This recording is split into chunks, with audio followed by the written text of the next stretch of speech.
বললে নয়। ইংরেজ আমাদের শত্রু হয়েও 1913 সালে আমাদের রক্ষার জন্য তারা আইন করেছিলেন।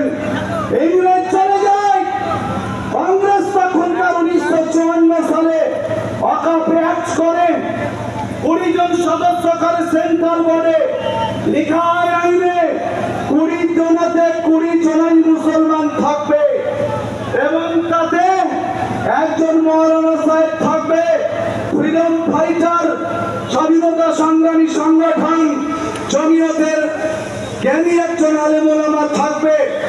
1995 সালে আবার আইন তৈরি